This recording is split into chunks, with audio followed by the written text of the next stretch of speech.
Saya kasih satu Amira 2022 nak jual 259 saja. Kalau buat full loan 700 lebih. Selalu tengok Velocity kan, kita tengok ini berbaloi punya harga.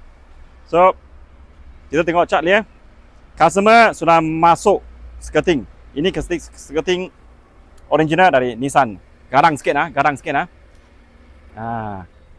nampak tak? Oh, sudah tak macam dulu punya Nissan Amira. Macam orang tua pakai punya.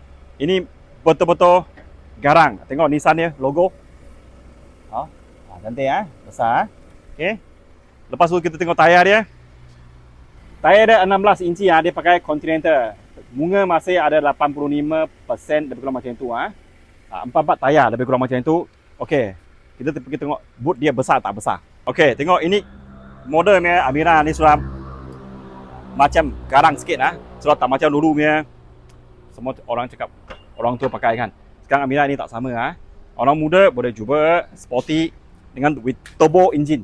Tengok belakang boot banyak luas betul-betul lalam.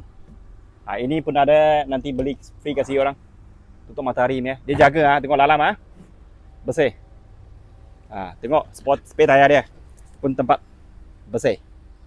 Lepas ini kita tengok lalaman dia. Ini VLT yang full spec dia ada VLP VLT. Ini yang VLT yang paling high spec. Multi function steering.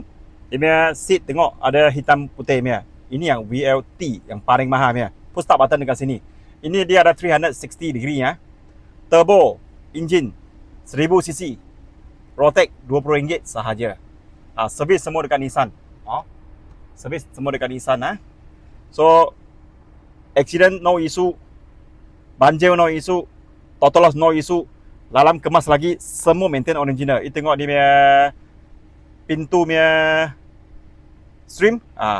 Dia punya cover plastik dekat speaker sana belum buka lagi, nampak tak? Tengok engine dia.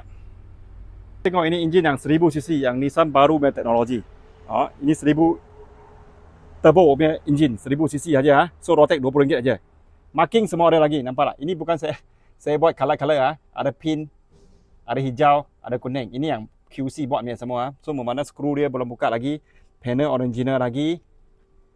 Semua untouched semua original bukan budak-budak pergi conteng Apa-apa follow saya punya page, saya akan kasih orang harga yang berbaloi punya kereta. Ingat, saya tak jual kereta yang tak kemas. Follow jejatan Innocent Auto. Selamat.